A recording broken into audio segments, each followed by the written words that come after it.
우리 성도님들께서 9.28 서울 수복 사건을 알고 계시는지 모르겠습니다. 사진을 보면 알 수 있으신데요.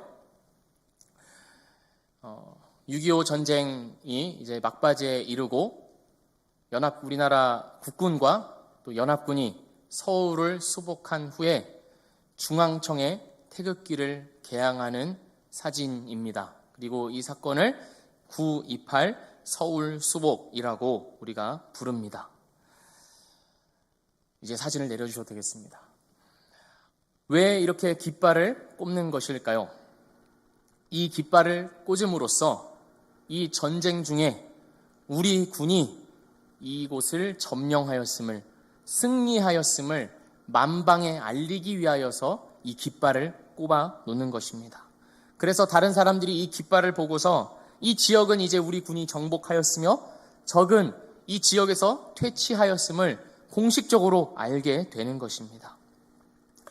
방금 전 보았던 서울중앙청에 개양되었던 태극기가 있었기에 오늘날의 대한민국이 있을 수 있었고, 또한 오늘 우리가 영위하고 있는 모든 삶의 토대와 근간이 되었다고도 말할 수 있습니다.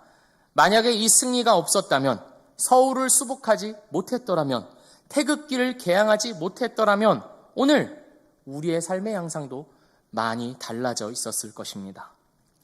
그런데 이 태극기보다 우리 삶에 더 큰 영향을 미친 깃발이 있습니다. 그것은 바로 하나님께서 꽂으신 깃발입니다. 이 깃발은 무엇입니까? 이 깃발이 상징하는 승리는 어떤 승리입니까? 이것은 서울중앙청에 개양되었던 태극기보다도 더 값지고 위대한 승리를 담고 있습니다. 오늘 말씀을 통해서 이 깃발은 어떤 깃발이며 또한 이 승리는 어떤 승리인지를 함께 말씀을 통해 확인하고 또 기뻐하기를 원합니다. 오늘 본문은 예수님에 대한 마귀의 3가지 시험이 그 주된 내용을 이루고 있습니다.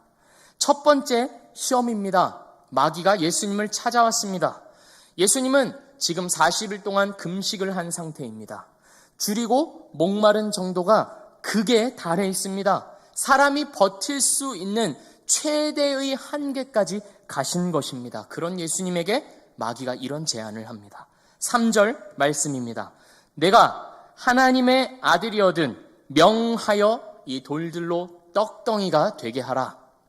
이 시험은 예수님으로 하여금 신적인 능력을 사용해서 지금 당장의 배고픔을 해결함으로써 당신이 하나님의 아들이라는 것을 증명해 보여라 라는 시험입니다. 마귀는 지금 이런 말을 하고 있는 것입니다. 너가 하나님의 아들이 아니냐? 무엇이든 할 수 있는 능력이 있지 않으냐?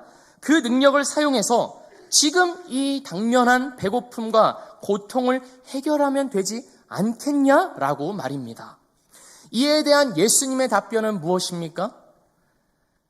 오늘 말씀 4절 말씀입니다. 예수께서 대답하여 가라사대 기록되었으되 사람이 떡으로만 살 것이 아니요 하나님의 입으로 나오는 모든 말씀으로 살 것이라 하였느니라 하시니, 이 말씀은 예수님께서 스스로 만들어내신 말씀이 아닙니다.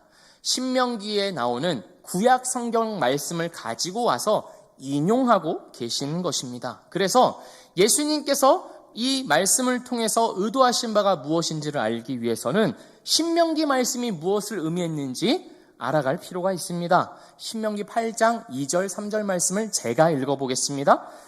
내 하나님 여호와께서 이 40년 동안에 내게 광야길을 걷게 하신 것을 기억하라. 이는 너를 낮추시며 너를 시험하사 내 마음이 어떠한지 그 명령을 지키는지 지키지 않는지 알려 하심이라. 너를 낮추시며 너를 줄이게 하시며 또 너도 알지 못하며 내 조상들도 알지 못하던 만나를 내게 먹이신 것은 사람이 떡으로만 사는 것이 아니요 여호와의 입에서 나오는 모든 말씀으로 사는 줄을 내게 알게 하려 하심이니라. 이 말씀은 이스라엘 백성들이 40년 동안 광야 생활을 했던 그 배경을 가지고 있습니다. 이스라엘 백성들이 왜 40년 동안 광야 생활을 했을까요? 그들이 가고자 했던 가나안 땅은 40일이면 충분히 갈 수 있는 거리였음에도 불구하고 이들은 40년 동안 광야 생활을 했습니다.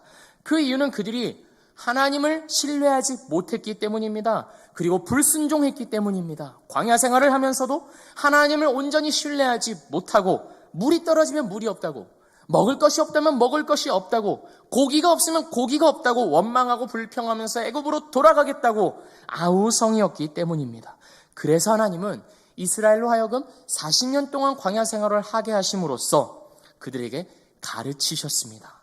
아, 우리가 떡이 있어야 사는 것이 아니구나. 물이 있어야 사는 것이 아니구나. 우리는 무엇으로 사는가? 하나님이 있어야 사는구나 하는 것을 40년의 광야 생활을 통해서 알려주신 것입니다. 하나님의 말씀을 지켜야 살고 그렇지 않으면 죽는구나 하는 것을 그들이 몸소 깨닫게 하셨습니다.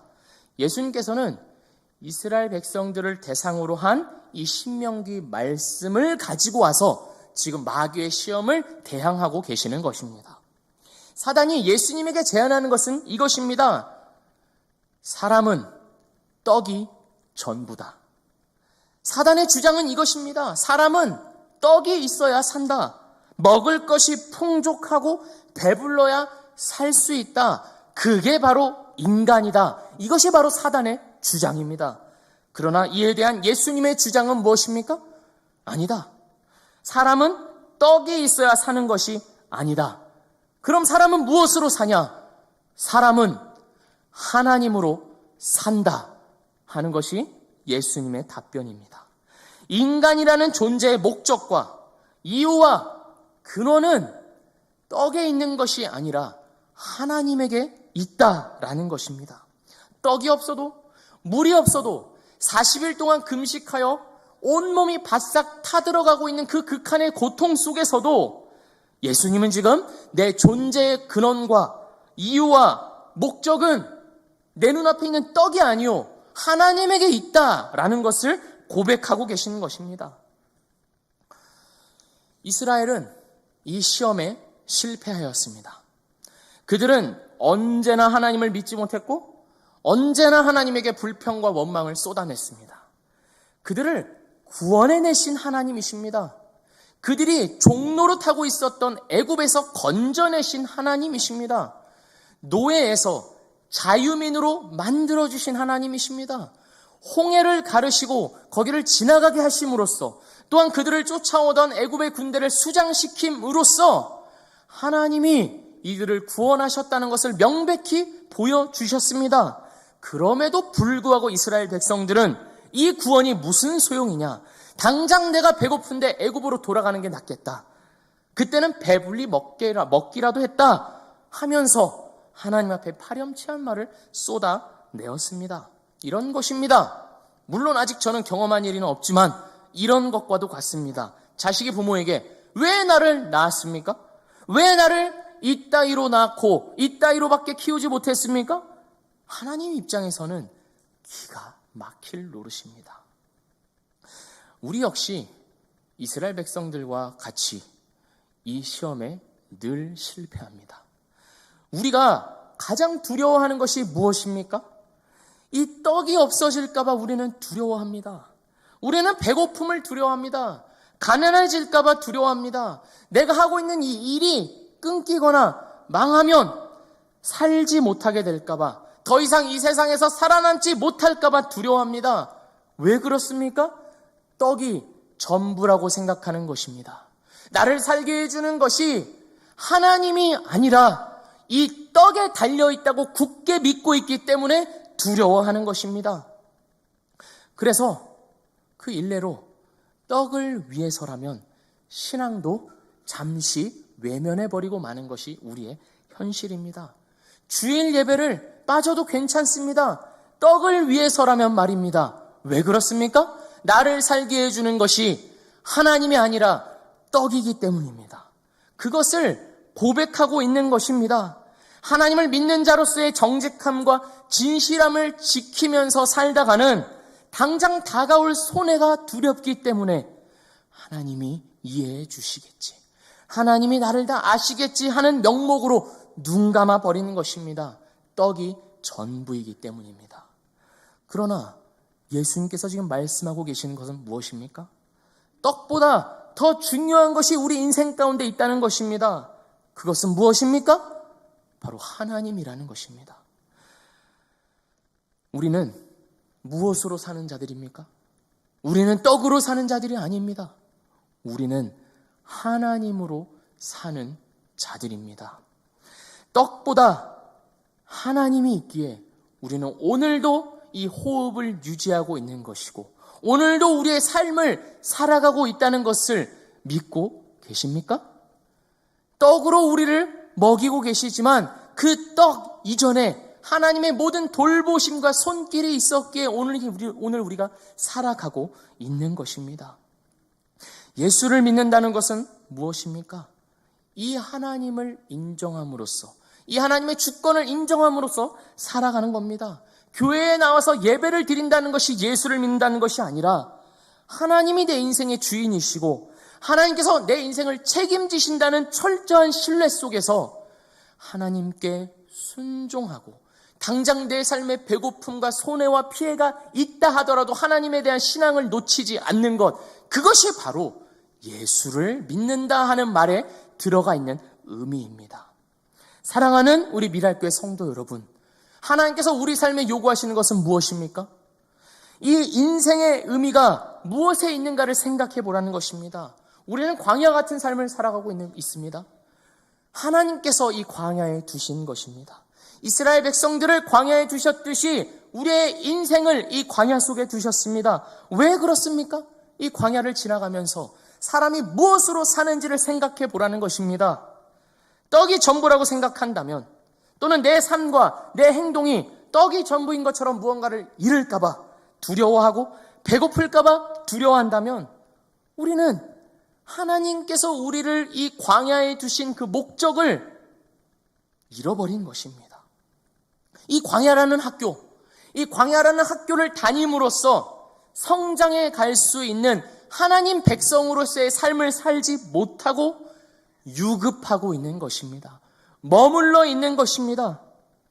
하나님 백성으로서의 삶, 어떤 상황에서든지 나를 먹이고 입히시는 하나님이시기에 나는 그저 그 하나님을 신뢰하며 사랑하며 살아간다 하는 이 하나님 백성으로서의 삶을 살지 못하고 그저 떡이 없으면 불평하고 물이 없으면 원망하고 왜 나를 이 고생하게 하시냐고 하면서 애굽이 좋았다고 한다면 하나님을 복장 터지게 하는, 자식이 부모에 대해서 왜 나를 키웠냐고 하는 것과도 같은 그런 참담한 단계에 머물러 있다는 것입니다. 두 번째 시험은 무엇입니까? 성전 꼭대기에서 뛰어내리라는 시험입니다. 마귀는 심지어 말씀을 가지고 와서 예수님을 설득하고 있습니다. 시편 91편 말씀을 가지고 와서 이렇게 말하고 있습니다. 오늘 말씀 6절입니다. 가로되 내가 만일 하나님의 아들이거든 뛰어내리라 기록하였으되 저가 너를 위하여 그 사자들을 명하시리니 저희가 손으로 너를 받들어 발이 돌에 부딪히지 않게 하리로다 하였느니라. 이 시험은 예수님의 메시아됨을 사람들에게 능력으로 나타내 보이라는 시험입니다. 성전에서 뛰어내렸는데도 멀쩡하게 착지하면 사람들이 당장에 너를 메시아로 생각하고 믿고 따를 것 아니냐? 하나님이 너를 끔찍하게도 사랑하신다는 것이, 너가 진정 하나님의 아들이라는 것이 온 세상에 알려질 것 아니냐? 그걸 한번 증명해봐라 하는 시험입니다. 그럴듯한 제안입니다. 말씀까지 인용해서 더욱 설득력을 갖추었습니다. 실제로 하나님은 어떤 분이십니까? 하나님이 자기의 백성을 보호하시고 지키시고 함께 하시는 분이 아닙니까? 그러니 그런 하나님을 사람들에게 한번 짠 하고 보여주면 얼마나 좋습니까? 하나님이 예수를 지키시고 도와주신다는 것을 사람들이 알게 된다면 하나님이 더 영광 받으시는 것 아니겠습니까? 마귀는 이렇게 말하고 있는 겁니다. 너를 향한 하나님의 사랑을 너 자신을 위험에 던짐으로써 증명해봐라 하는 것입니다. 제가 대학교를 다닐 때 알던 친구가 있었는데 이 친구가 사귀던 여자친구가 있었습니다. 근데 이 친구의 여자친구나 성격이 보통이 아니어서 둘이 싸우는 일이 많았습니다. 만나도 싸우고 전화로도 싸우고 문자로도 싸웠습니다. 근데 제가 잊을 수 없는 한 장면이 있는데 이 친구가 통화를 하고 있는 장면을 제가 보았습니다.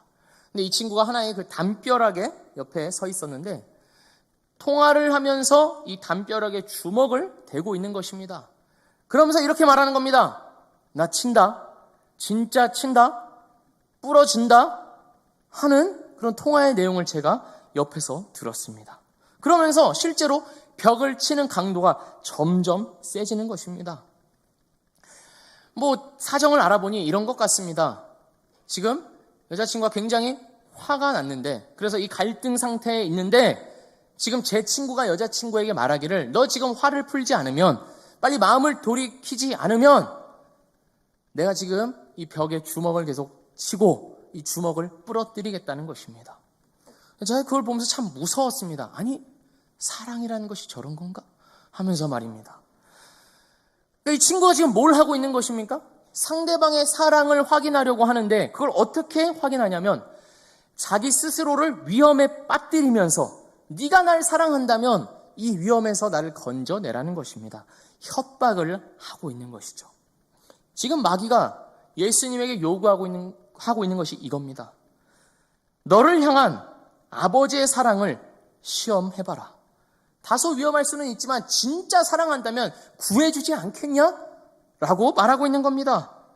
그런데 거기에 대해 예수님은 이렇게 답변하십니다. 7절 말씀입니다. 예수께서 이르시되 또 기록되었으되 주 너의 하나님을 시험치 말라 하였느니라 하신대. 예수님은 그 마귀의 요구에 응하지 않으십니다. 무엇 때문입니까?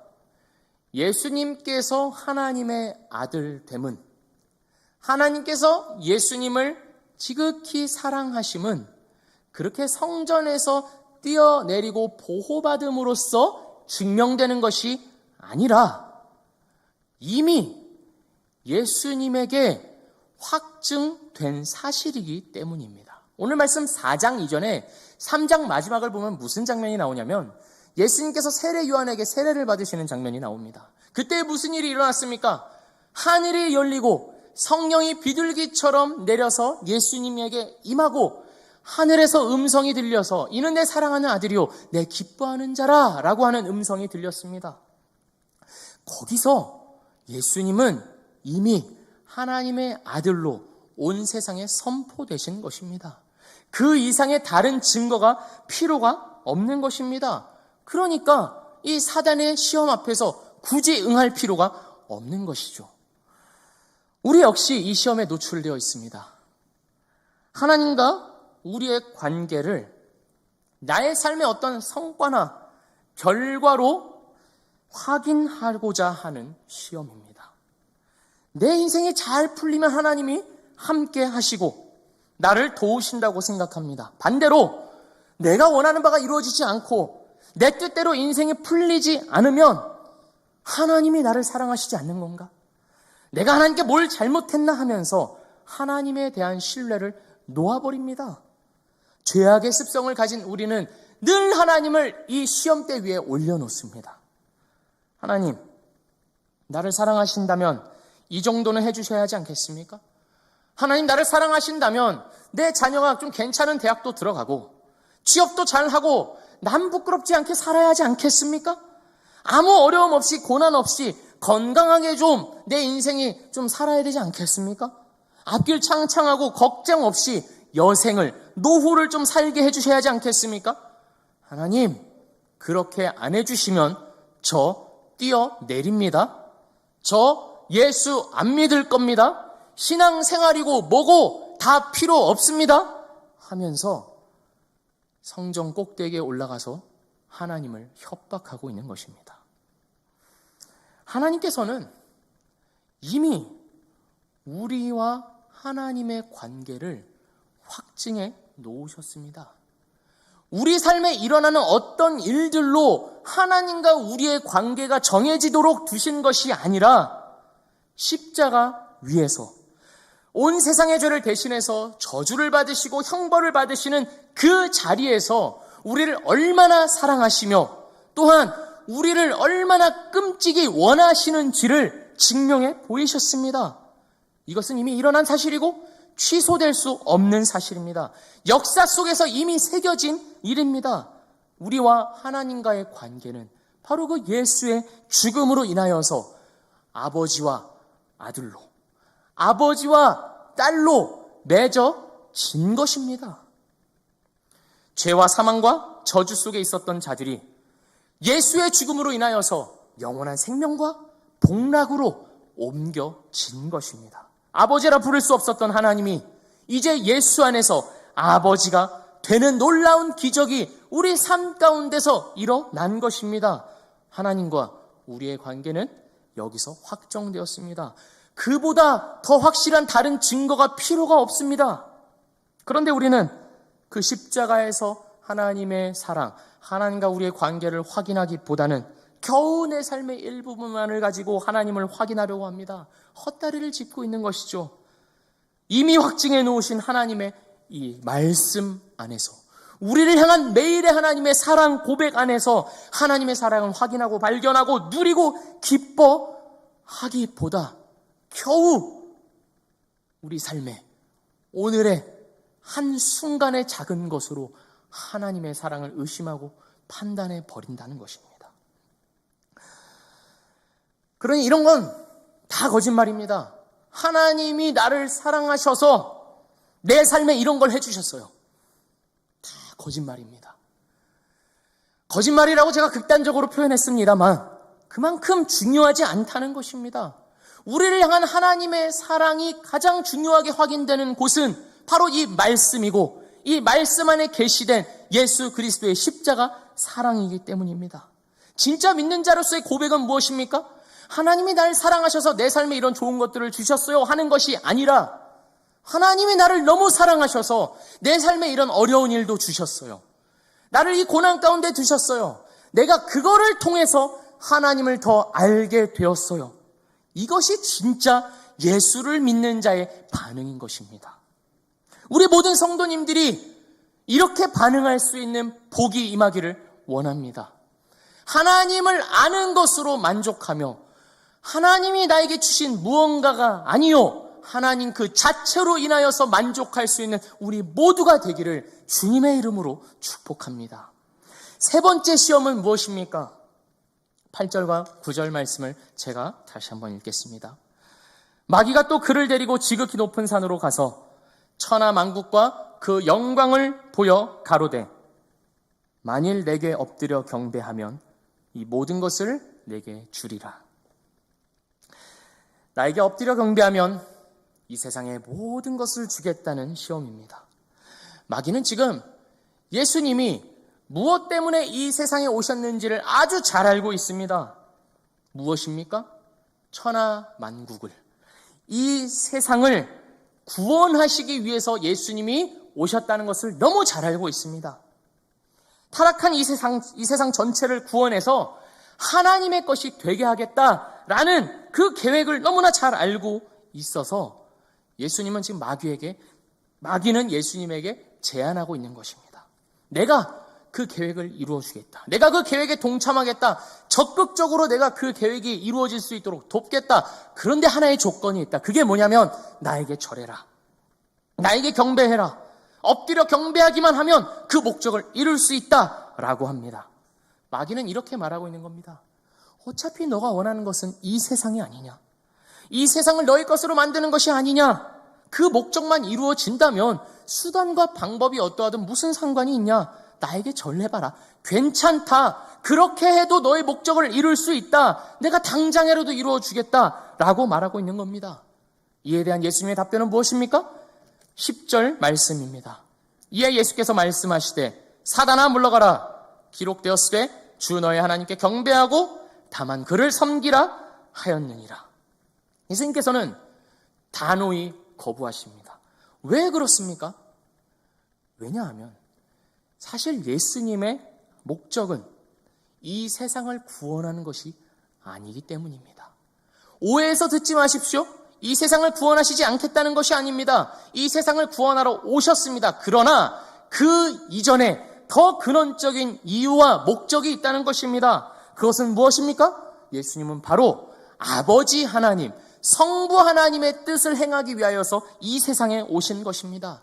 예수님은 이 세상에 단독적으로 혼자 결정하셔서 오신 것이 아닙니다. 성부 하나님께서 이 세상을 구원하시고 자기 백성을 구원하시겠다는 그 계획을 영원전에 가지고 계셨기 때문에 예수님께서는 그 하나님의 계획에 순응하여서 순종함으로 하나님의 뜻을 이루어드리기 위하여서 이 땅에 오신 겁니다. 다시 말해서 예수님은 아버지의 뜻을 행하기 위하여서 이 땅에 오신 것이지 이 세상을 구원하는 일 그 자체를 목적으로 해서 오시지 않았다는 겁니다. 예수님께서 세 번째로 당하신 시험의 본질이 이것입니다. 예수님은 하나님의 뜻을 행하러 오신 것입니다. 그러니 뭘 해야 하는 거냐면 하나님께 순종을 해야 하는 것입니다. 자기를 보내신 이의 뜻에 순종을 해야 하는 겁니다. 그 하나님의, 자기를 보내신 하나님의 뜻은 그렇다면 무엇입니까? 죽는 것입니다. 온 세상의 죄를 대신해서, 나의 죄를 대신해서 죽는 것입니다. 죽어야만 해결되기 때문입니다. 피를 흘려야만 대속이 되기 때문입니다. 그래서 예수님은 십자가에서 모든 물과 피를 쏟으시는 저주를 받기 위해서 이 땅에 오신 것이고 그 일만이 세상의 구원을 가지고 올 수 있기에 마귀의 제안에 응하지 않은 것입니다. 근데 사탄은 뭐라고 말하는 겁니까? 그렇게 할 필요 없다. 굳이 그렇게 하지 않아도 된다. 십자가를 지지 않아도 너의 목적을 이룰 수 있다. 왜 굳이 고생하는 길을 가려고 하냐? 내 말을 잘 들으면, 나에게 경배하면, 조금만 타협하면 내가 이 세상을 다 줄 텐데 말이다. 하나님의 뜻에 순종하지 않아도, 하나님의 뜻대로 살지 않아도 괜찮은 삶이 있다 라고 유혹하는 것입니다. 다시 말해서 하나님의 뜻보다 너 스스로 너의 삶의 목적과 이유와 내용과 수단과 방법을 마음대로 정해도 된다, 괜찮다, 하나님의 뜻이 전부가 아니다 라고 말하고 있는 겁니다. 사랑하는 미랄교회 성도 여러분, 우리는 무엇 때문에 살고 있습니까? 우리가 존재하는 이유는 무엇입니까? 우리의 존재 이유와 목적과 근원과 내용은 어디에 있는 것입니까? 바로 하나님 그 자신에게 있습니다. 하나님이 우리를 하나님의 형상대로 만드셨고 죄와 사망 안에 있던 우리를 꺼내서 이제는 죽음이 아니요 생명으로, 의로, 진리로, 거룩으로 살아갈 수 있는 삶을 허락하신 분이 바로 우리 하나님이십니다. 그런 하나님이 우리 삶에 요구하시는 것이 무엇입니까? 다시 말해서 우리를 향하는 하나님의 뜻은 무엇입니까? 하나님은 우리가 무엇에 순종하기를 바라십니까? 하나님을 믿고 하나님을 사랑하기를 우리에게 요구하고 계십니다. 하나님의 형상대로 지었으니 하나님과 교통하는 자들로 하나님을 더 알고 이해하고 만나고 함께하는 그 삶을 살아가기를 우리의 매일의 삶에 요구하고 계십니다. 다시 질문합니다. 우리를 향한 하나님의 뜻은 무엇입니까? 하나님입니다. 다시 말씀드립니다. 우리를 향한 하나님의 뜻은 무엇입니까? 하나님입니다. 하나님 그 자신입니다. 하나님 그 자체가 목적입니다. 하나님을 목적으로 하는 삶, 그것이 우리를 향한 하나님의 뜻이요, 우리가 순종해야 할 하나님의 뜻입니다. 우리는 이 사실을 기억해야 합니다. 우리의 삶은 하나님의 뜻을 행하기 위하여서 존재하는 것이고 그 하나님의 뜻이란 하나님과 사랑의 교제를 나누는 것이라는 사실을 말입니다. 어떤 인격적인 교제를 원하시는 것입니다. 그 관계 안에서 그 관계가 자라가는 것을 원하고 계십니다. 성공해서 돈 많이 갖다 바쳐라, 하나님 그런 걸 원하시지 않습니다. 하나님이 우리 인생에 찾아오신 이유는 우리의 인생을 신앙심을 좋게 만들어서 이런 우리를 어디 갖다 써먹기 위함이 아닙니다. 하나님의 목적은 무엇이냐? 바로 우리 자신이 하나님의 목적입니다.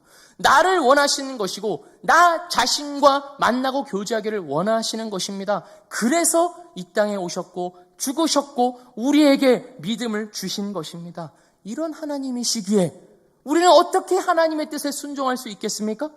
우리 역시도 하나님이 우리의 목적이어야 하는 것입니다. 하나님을 동원해서 내 삶을 위한 어떤 수단으로 써먹겠다 하는 것이 아니라 하나님 그 자체가 우리 삶의 지향점이 되어야 하는 것입니다. 하나님을 알아가는 것이 우리 삶의 성공의 척도가 되어야 하는 것입니다.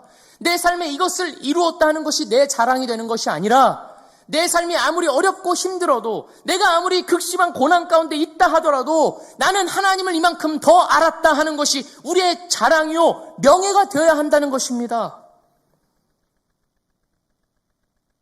그러지 않고 하나님을 동원해서 내 인생의 힘과 도움으로 이용해 먹으려고 한다면 그건 하나님을 우상 취급하고 있는 겁니다. 신주단지 모시듯이 비나이다 비나이다만 하고 있는 것이지 성경이 진정 말하고 있는, 성경이 요구하고 있는 참된 신앙과는 한참 동떨어져 있는 것입니다. 이렇게 부를 수 있겠습니다. 기독교적 샤머니즘, 기독교적 이단, 기독교적 자기 숭배. 사단마귀는 오늘도 우리를 시험합니다. 기독교 그 자체가 아니라 기독교적 그 무엇을 하라고 살라며 우리를 유혹합니다.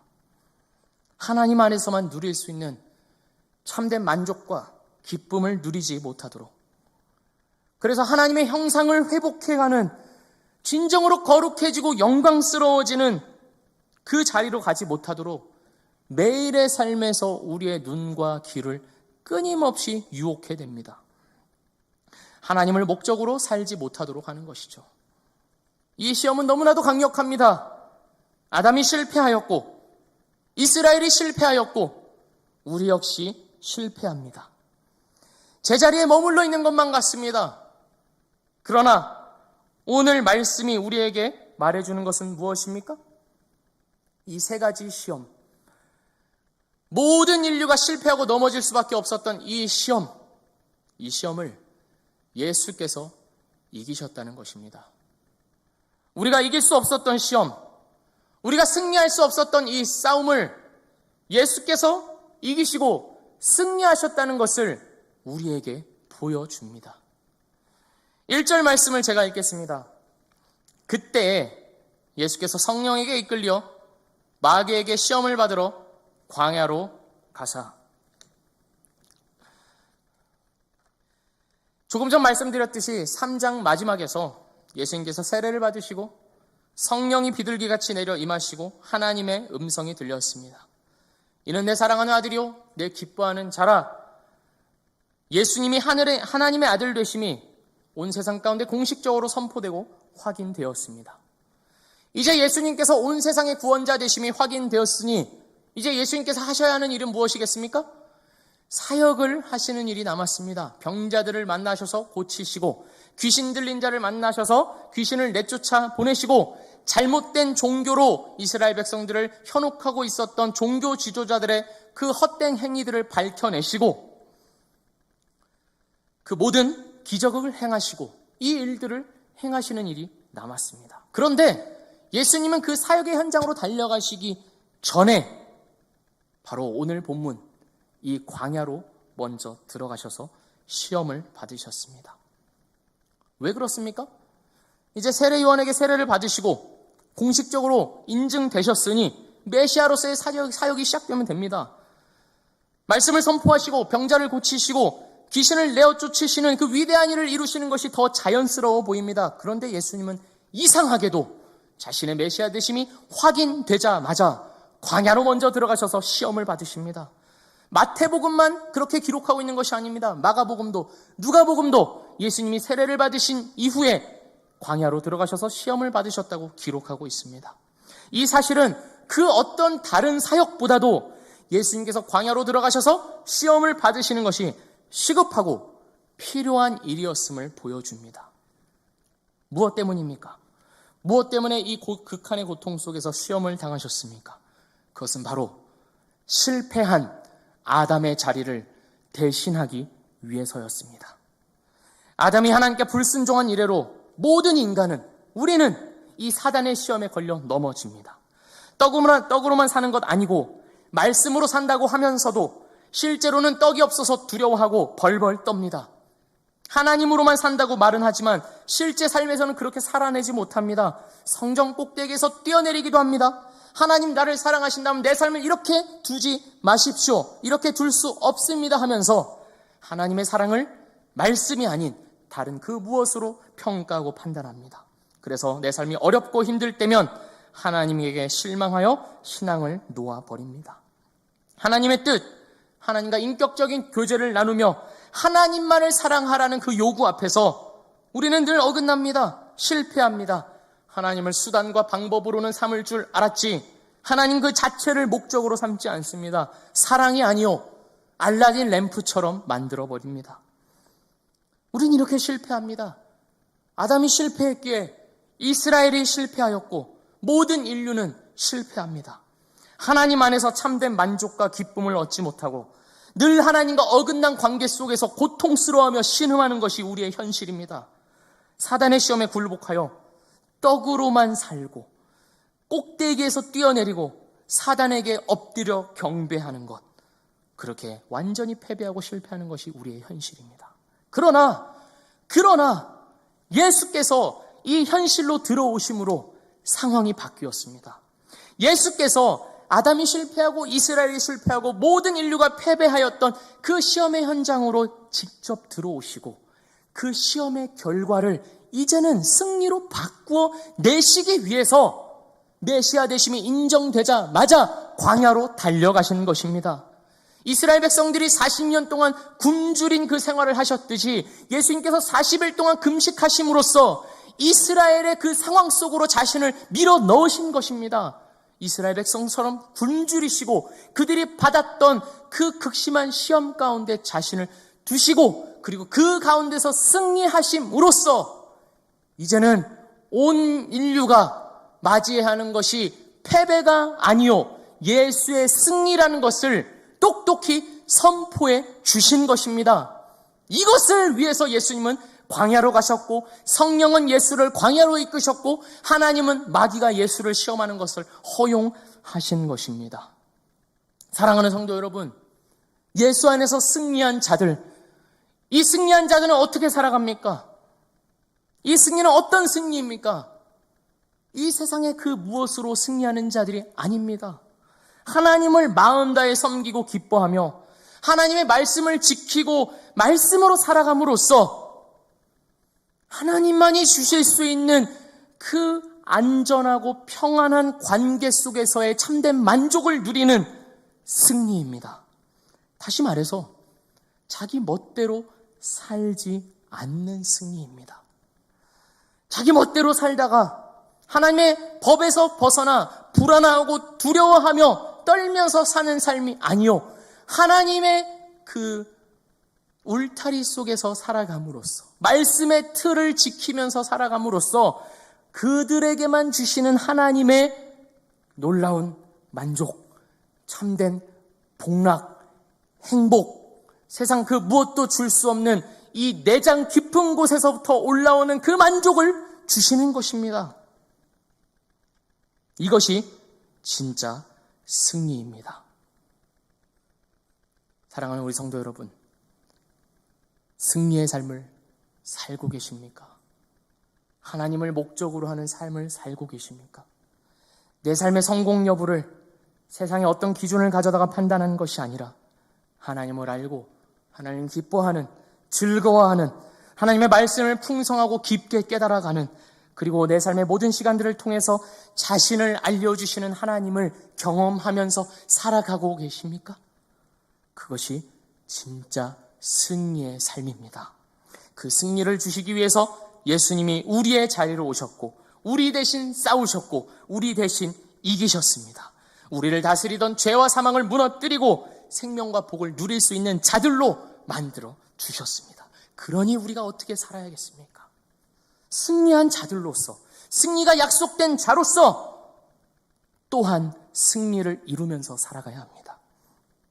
끊임없이 우리가 하나님의 백성으로 살아가지 못하게 하는 그 사단의 유혹과 시험 앞에서 우리는 승리해야 하는 것입니다.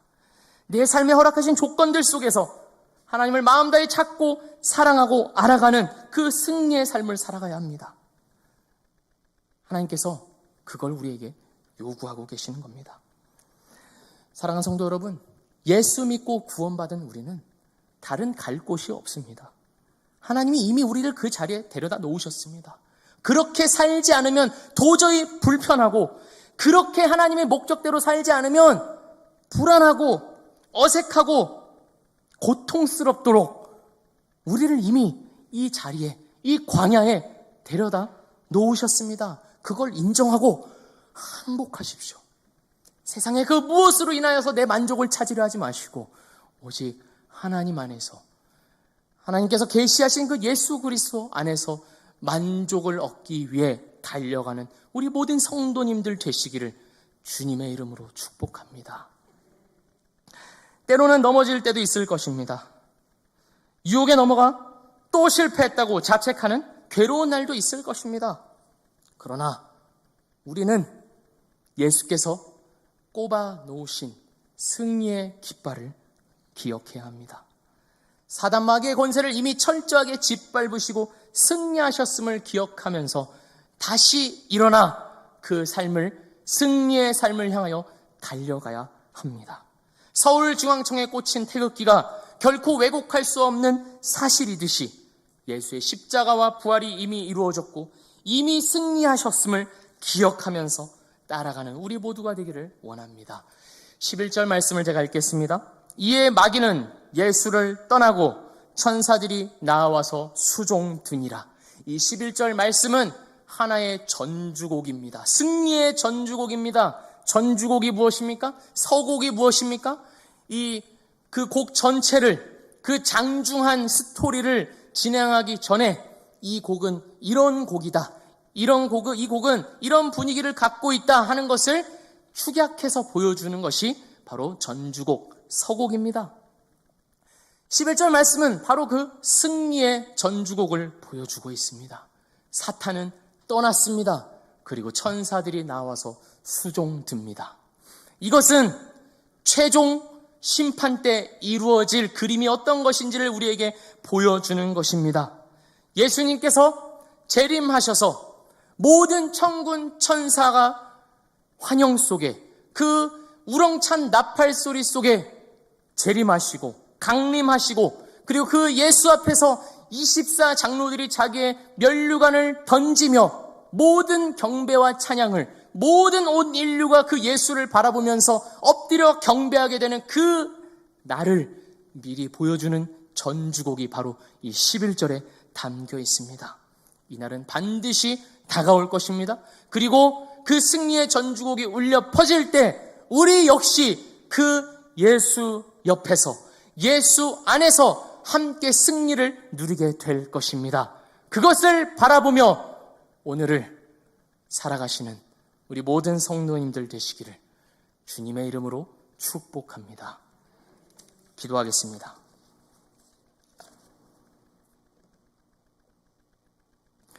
하나님 아버지, 은혜를 감사합니다. 우리에게 승리를 주심에 감사합니다.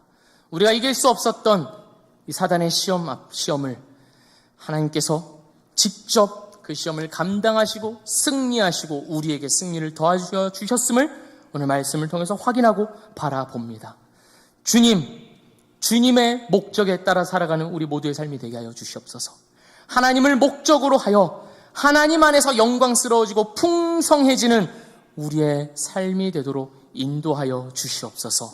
예수 그리스도의 최종 승리를 바라보면서 오늘을 승리의 삶으로 장식하며 영광스럽고 명예롭고 아름답게 살아가는 우리 모두의 신자의 삶이 되도록 인도하여 주시옵소서.